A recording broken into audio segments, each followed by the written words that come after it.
before you asking for clarity and understanding in our meeting today. Remove all confusion or misunderstandings that may hinder our progress.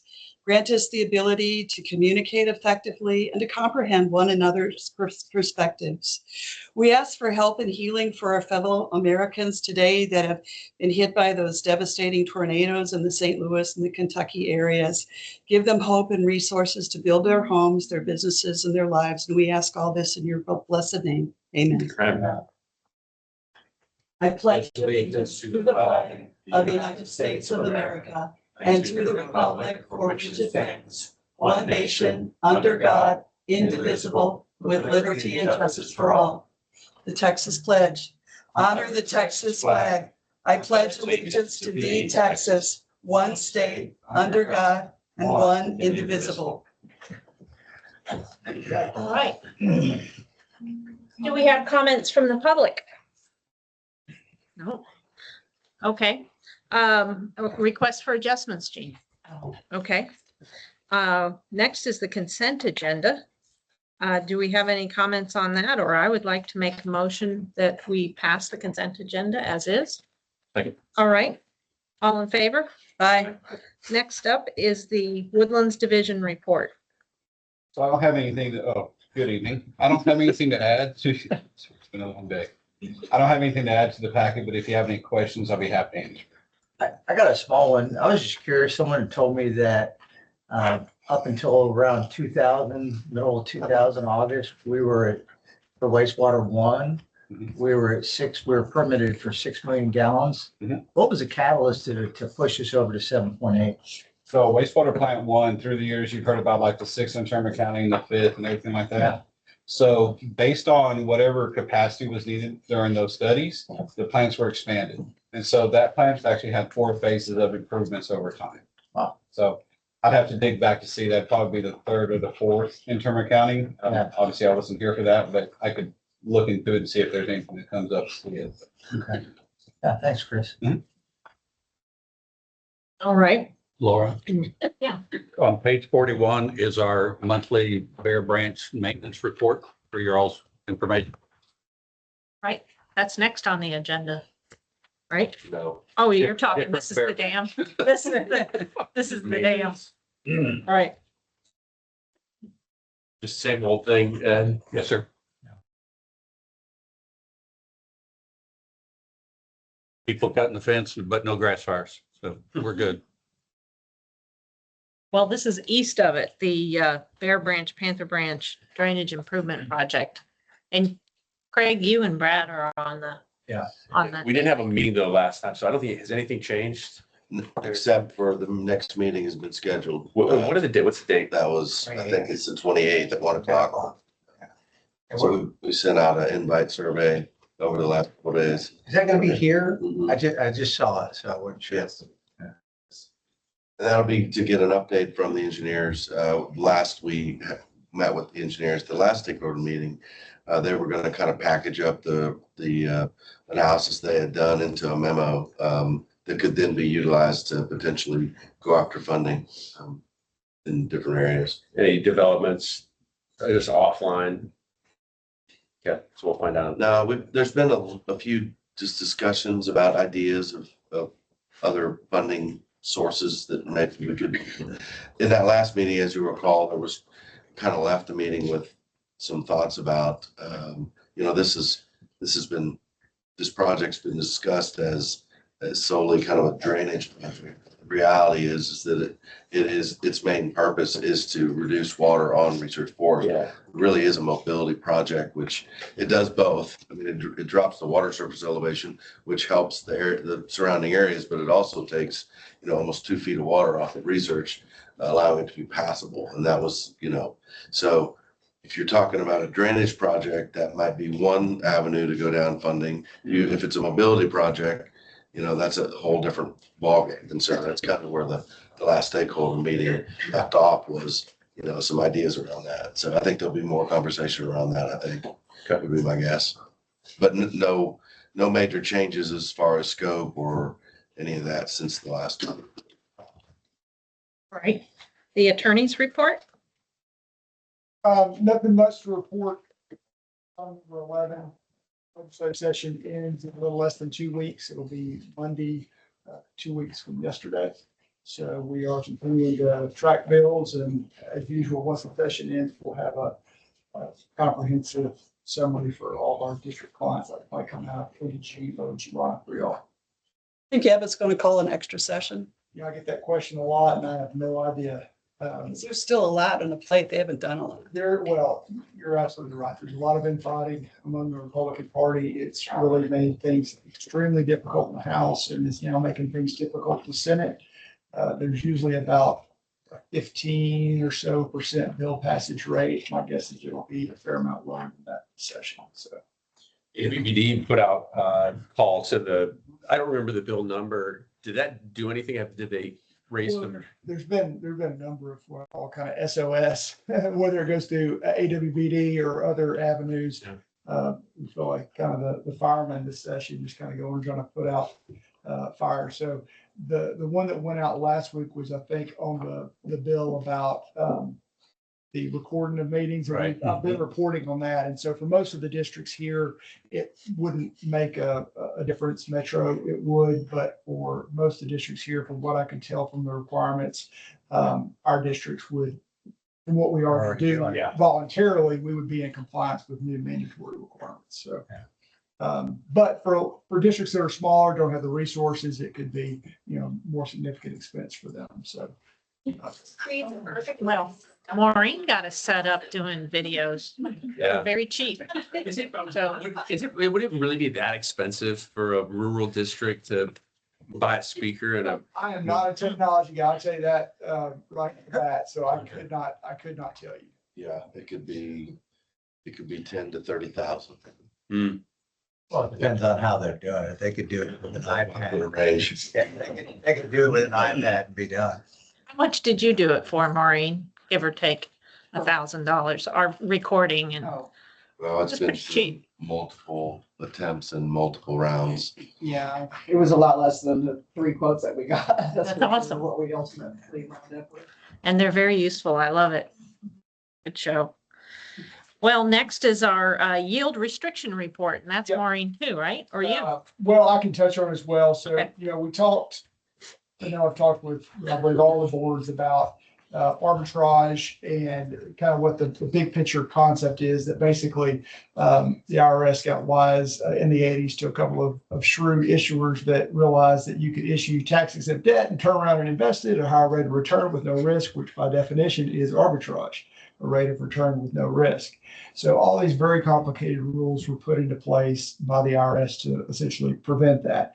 And for the longest time, it was really just an academic exercise. Our districts had to have these reports prepared on 5-year intervals. And normally, the rate that the districts were issuing bonds were materially higher than what you could earn on return. The districts were issuing bonds at 5, 6, whatever percent, and we're earning under 1% or maybe 1% return. Well, that dynamic has obviously flipped for a period of time. The interest rates have gone back up. I'm sure you're seeing in the news about treasuries drifting up, which of course pushes munis rates up as well. But there was certainly a period of time where rates got extremely low, and y'all nailed it with the 2020 bonds. The effective interest rate was a little over 1.5%, which, I mean, now districts that have strong credit, they have a rating, they may have insurance, they're issuing bonds at over 5%. And so y'all got them for 1.5, which is great, except, anything you earn over that is going to be subject to arbitrage. And of course, Maureen has it invested in intergovernmental risk pools, which have been yielding, 4 or 5+%. So the bottom line of all that is you owe about $500,000 or so to the IRS. That's not money that you're having to take out of your pocket that you never had. It's just excess earnings that those bond proceeds generated. So there's always a very short fuse to pay the funds to the IRS. You may have seen the packet. It's in just like 2 days from now. It's got to be sent over. So Maureen's going to work on getting that out, but we do need to get your authorization to submit that payment to the IRS as required. I'll move that we authorize you to give the money to the IRS. Hey, we don't have any problems with them, so. Yeah. All right, all in favor? Aye. Okay. Next on the general manager's report. All right, as wanted to point out, we're continuing to run through the ditches throughout the woodlands, doing a ditch assessment, condition assessment of the ditch itself, and then the piping that goes in and out of the ditches. We still believe we are going to be finished with the full assessment this summer in time to incorporate any findings into future budgets, this year's budget, and then any future budgets as part of the capital improvements. So we're still working on that. Reminder that there is a June 10th All Muds meeting, 5:30 p.m. Same location as the previous All Muds, across the street at the community center. Focus of this will be to talk about the AC water line and the evaluation that's been done by HDR. And so that will be on June 10th. The Bear Branch Dam, you heard a little bit about the recommendations from the engineer from Ed last month. And then we did submit the letter of support for the Crenshaw Funds application. But wanted to circle back around with the 5 stakeholder muds, you being one of them, to perhaps bring the engineer back in, we haven't heard from them. Obviously, they've reported to STRA. Bring them in with all 5 muds, kind of like an all mud, but a 5 mud. There's 5 stakeholders. Maybe do that in July if we can squeeze it in. The summer gets a little tight with going through budgets and whatnot, but we'll see if we can find a date in July where we can have them come in and talk a little bit more about their findings, be able to ask questions of them. So that would be something to look forward to. I did want to also, in the packet, in the trustee summary, which is on 70.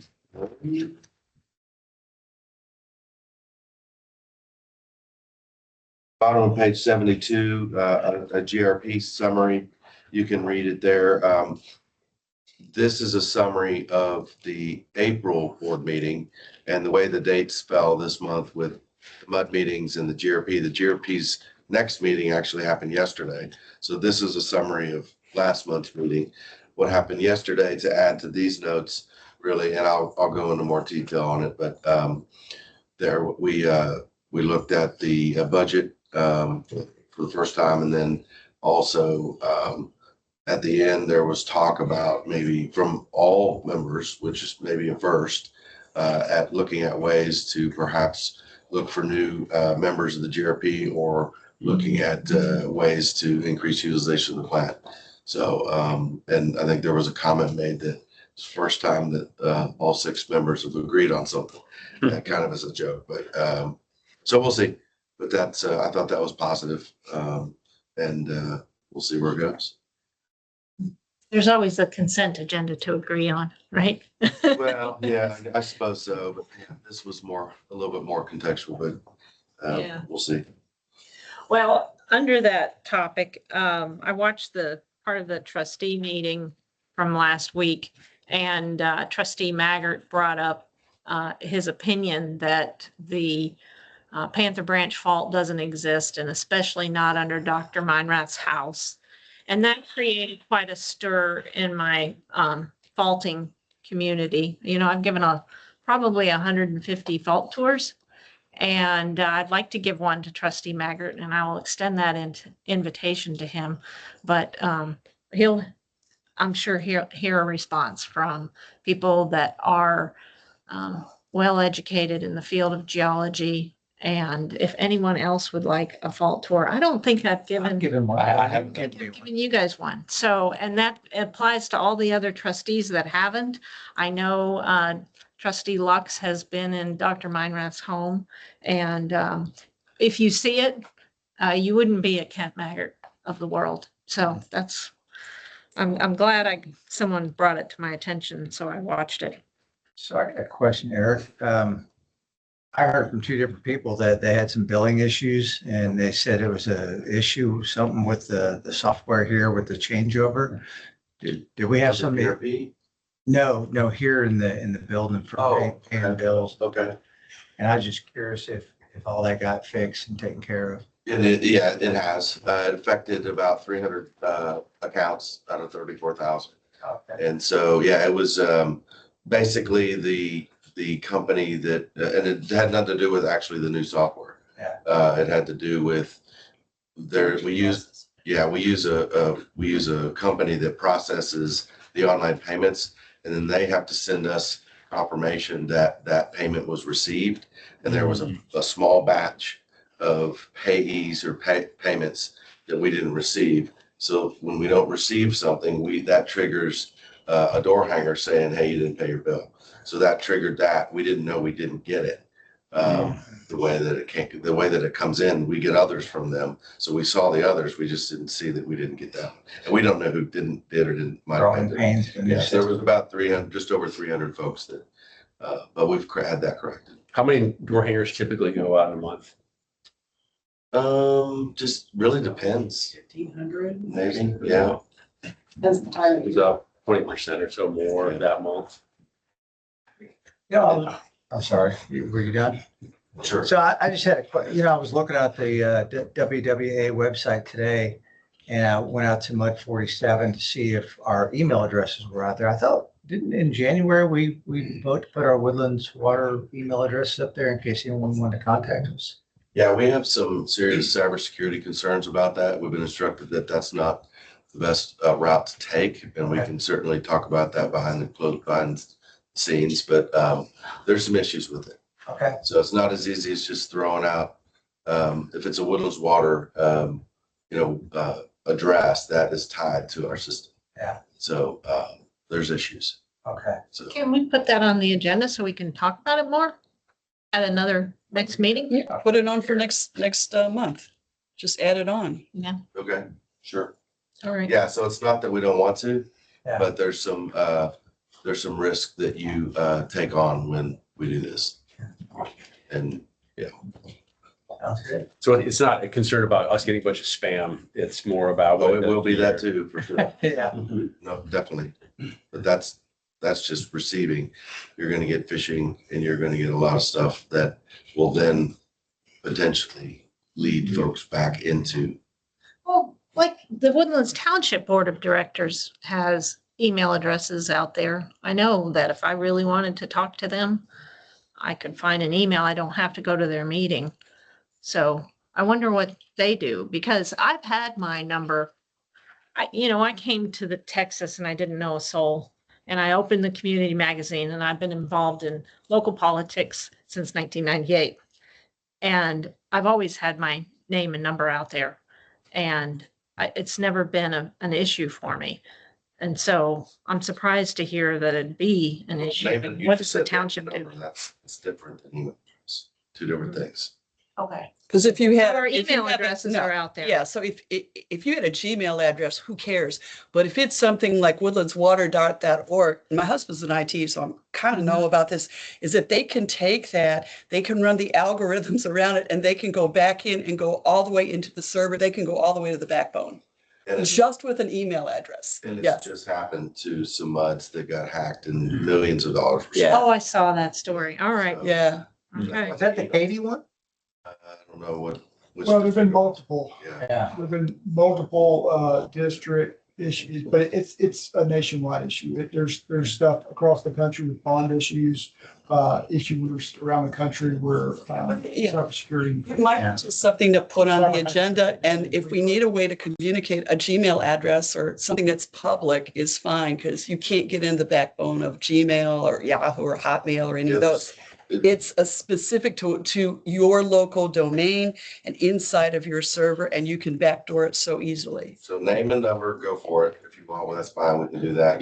And, Brian has mentioned, and I agree that we would prefer directors, if you get asked to provide emails, and we would prefer that be Woodlands Water email, right? Yeah. But if that email is specifically pumped out on the website, then exactly what Diane's saying could happen.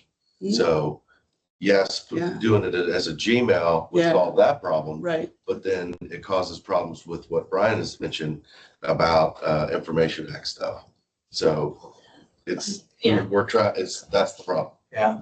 But name and number, go for it. I mean, if that's what you want, we can do that. What about just a web form?